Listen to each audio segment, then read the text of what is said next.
மக்கள் நம்மிடம் எதை எதிர்பார்க்கின்றார்கள் என்பதை பொது வாழ்க்கையில இருக்கிற நாம் முதலிலே தெளிவாக தெரிந்து கொள்ள வேண்டும். அதுதான் வெற்றியின் ரகசியம். இதிலே நம்ம முதல்வர் மலை கில்லாடி கை தேர்ந்தவர் என்பதால் தான் கட்சி ஆரம்பித்து 2 ஆண்டுகளிலே 35% வாக்குகளை வசீகரத்தால் வளைத்து போட்டு புதிய ஆட்சி அமைத்து தற்போது தமிழ்நாட்டின் முதல்வராக வலம் வருகிறார் நம்ம முதல்வர் விஜய் அவர்கள். இதிலே நம்ம முதல்வர் விஜய் அவர்களுக்கு இமாலய வெற்றி தான், யாரும் மறுத்து பேச முடியாது. தாவேகா ஆட்சி அமைத்து வருகிற ஆகஸ்ட் 17ஆம் தேதியோடு 100 நாட்கள் நிறைவு பெறுகிற இந்த தாவேகா ஆட்சியிலே இந்த 100 நாட்களிலே தமிழ்நாட்டு மக்களுக்கு கிடைத்தது என்ன சாதனையா இல்ல வேதனையா என்பதுதான் இப்போதைய தமிழ்நாட்டு மக்களுடைய கேள்வியாக இருக்கிறது. சுதந்திர தினத்திலே முதலாக சென்ட் ஜார்ஜ் கோட்டையிலே கொடியேற்ற போகிற நம்ம முதல்வர் விஜய் அவர்களே, சட்டசபையில சப்ஜெக்ட் பேசுங்க சிஎம் சார் என்றால் அவரே ஒரு சப்ஜெக்டாக அரியணையிலே அமைதியாக அமர்ந்திருப்பது நாட்டு மக்களுக்கு கவலையை தந்திருக்கிறது. தாவேகா கட்சியின் புதிய ஆட்சிக்கு காரணமான தாவேகாவின் தேர்தல் அறிக்கையும் இப்போது நிதி அமைச்சர் சட்டசபையிலே தாக்கல் செய்துள்ள 34 பக்க பட்ஜெட் சிறப்பு அம்சங்களை ஒப்பிட்டு பார்த்தால் தாவேகா தேர்தல் அறிக்கை என்பது அப்பட்டமாக ஓட்டுகளை அறுவடை செய்ய எழுதப்பட்ட ஒரு மாபெரும் கற்பனை காவியம். தற்போது தாக்கல் செய்துள்ள தாவேகா பட்ஜெட் என்பது தமிழ்நாட்டில் கஜானா காலியாக உள்ளதை சொல்லும் ஒரு மாபெரும் சரித்திர காவியமாகத்தான் இப்போது பட்ஜெட் தாக்கல் செய்யப்பட்டு முடித்திருக்கிறது. தேர்தல் அறிக்கையிலே சொன்ன பெண்களுக்கு மாதம் ரூபாய் 2500 உரிமை தொகை இந்த பட்ஜெட்டில ஏன் அறிவிக்கவில்லை?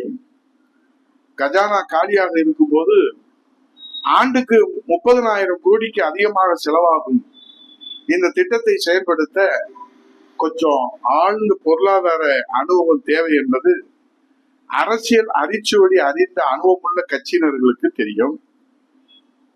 ஆனால் அரசியல் கத்துக்குட்டிகளான தாவேகா கட்சி துணிச்சலோடு இந்த 2500 ரூபாய் திட்டத்தை அறிவித்து இப்போது செயல்படுத்த துணிச்சல் இல்லாமல் இந்த பட்ஜெட்ல துவண்டி போய்விட்டது தாவேகா அரசு என்பது நிதர்சனமான உண்மை. இதனால் இன்றைக்கு தமிழ்நாட்டு மக்களின் கேள்வி என்ன தெரியுமா? தேர்தல் அறிக்கையை தயாரித்த தாவேகா கட்சிக்காரர்களுக்கு இது சாத்தியம் இல்லை என்று தேர்தலுக்கு முன்பே தெரியுமா தெரியாதா? நன்றாகவே தெரியும். தெரிந்தும் ஏன் தாவேகா வாக்குறுதி அளித்தது? அதுதான் தமிழ்நாட்டு மக்களே அப்பட்டமான விஜயின் வாக்குறுதி மோசடி. மக்களின் வாக்குகளை அறுவடை செய்ய தாவேகா கட்சி காட்டிய கண்கட்டி வித்தை இப்போது ஆட்சிக்கு வந்ததும் தாங்கள் சொன்ன மாபெரும் மோசடியை மறைக்க தாவேகா அரசு எடுத்திருக்கும் தந்திரம் தான் தாய்மாமன் சீர்திட்டம், அண்ணன் சீர்திட்டம் என்று அதிரடி அறிவிப்புகள். மாதம் ரூபாய் 2500 என்ற வாக்குறுதியை காற்றிலே பறக்க விட்டு ரூபாய் 560 கோடியிலே குழந்தைகளுக்கு 1 கிராம் தங்க மோதிரம், ரூபாய் 812 கோடி ஒதுக்கீட்டிலே திருமண பெண்களுக்கான 8 கிராம் தங்க நாணயம், ஒரு பட்டுப்புடவை வழங்கப்படும் என்ற தாவேகா அரசின் அறிவிப்பு தாய்மார்களின் ஆத்திரத்தை மடைமாற்றம் செய்கிற தாவேகா அரசினுடைய இன்னொரு தந்திர நாடகம். அதே போல மாதந்தோறும் மின்கட்டணம் கணக்கிடப்படும் என்று தேர்தல் வாக்குறுதியிலே நிறைவேற்றாமல் 1545 கோடி ஒதுக்கீடு செய்து 200 யூனிட் இலவச மின்சாரம் என்ற பெயரில நடுத்தர வர்க்கத்தின் கண்களை கட்டிவிட்டு இப்போது மின்சார கட்டணத்தை அறிவிப்பு இல்லாமல் அதிகரித்துள்ளது தாவேகா அரசினுடைய அடுத்த அதிரடி. இளைஞர்களுக்கு அளிக்கப்பட்ட கல்வி கடன் தள்ளுபடி வாக்குறுதியை அமைதியாக அடக்கம் செய்துவிட்டு ரூபாய் 2000 கோடி ஒதுக்கீட்டில அம்மா தந்திட்ட மடிக்கணினி திட்டத்தை வெற்றி மடிக்கணினி திட்டம் என அறிவித்து இளைய சமுதாயத்தை சாந்தப்படுத்த அறிவிப்பு செய்திருக்கிறது தாவேகா அரசு. 'அரசு ஊழியர்கள் வாக்குகளை கவர வசீகரமான வீசப்பட்ட OPS பழைய ஓய்வூதிய திட்டம் வாக்குறுதி பட்ஜெட்டிலே காணாமல் போய்விட்டது. மாற்றத்தை எதிர்பார்த்த அரசு ஊழியர்களுக்கு பெருத்த ஏமாற்றத்தை தந்திருப்பது தாவேக அரசு தடுமாற்றத்திற்கு அடுத்த அடுத்த அடிகள் இன்றைக்கு தாவேக அரசின் மீது விழுந்து கொண்டே இருக்கிறது. ஒரு மாநிலத்தின் வளர்ச்சி என்பது மூலதன செலவினங்கள், கேபிட்டல் எக்ஸ்பெண்டிச்சர்ஸ், முதலீடு செய்வதில் தான் இருக்கிறது என்பது எல்லோருக்கும் தெரியும். அதாவது சாலைகள், பாலங்கள், தொழிற்சாலைகள், அடிப்படை கட்டமைப்புகள் ஆகியவற்றை உருவாக்குவது. ஆனால் இந்த பட்ஜெட்ல வருவாய் செலவினங்களுக்கே ரெவென்யூ எக்ஸ்பெண்டிச்சர்ஸ் அதிக முக்கியத்துவம் அளிக்கப்பட்டுள்ளது. அதோடு மாநிலத்தின் வருவாய் பற்றாக்குறை, ரெவென்யூ டெபிசிட் மற்றும் நிதி பற்றாக்குறை, பிசிக்கல் டெபிசிட் ஆகிய குறியீடுகளில் தமிழகம் மற்ற மாநிலங்களை விட மிகவும் பின்தங்கியுள்ளது என்பதை தாவேக அரசு வெளிப்படையாக ஒப்புக்கொண்டதோடு புதிய திட்டங்களுக்கான நிதி ஆதாரமும் குறைவு, வரவுக்கும் செலவுக்கும் சற்றும் தொடர்பில்லாத அறிவிப்புகளை அதிரடியாக அள்ளி வீசி வருகிறது தாவேக அரசு. இந்த திட்ட செலவுகளுக்காக அரசு எப்படி நிதி திரட்ட போகிறது?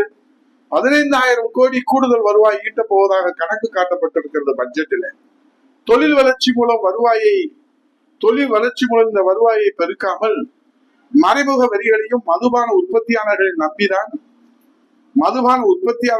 நம்பிதான் கஜானாவை நிரப்ப நினைக்கிறது விஜயின் பொருளாதார மாடல். மதுபான உற்பத்தியாளர்கள் நம்பி கஜானாவை நிரப்ப நினைப்பது என்ன? விஜயின் பொருளாதார மாடலா, அல்லது வெற்றி பொருளாதார மாடலா, அல்லது வெற்று பொருளாதார மாடலா என்பதுதான் இப்போதைய புரியாத புதிராக இருக்கிறது.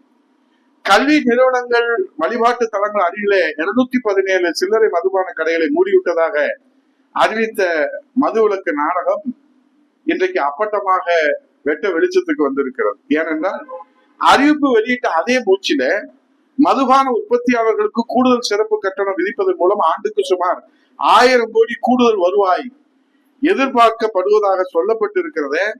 டாஸ்மாக் வருமானத்தை நம்பித்தான் திராவிட கட்சிகள் ஆண்டன என்று வீரவசனமாக முழங்கிய விஜய் அவர்கள் இப்போது அதே மதுபான உற்பத்தியாளரிடமிருந்து கூடுதல் கட்டணம் வசூலித்து கஜானாவை நிரப்ப நினைப்பது எந்த வகையான அறத்தின் ஆட்சி ஆகும்?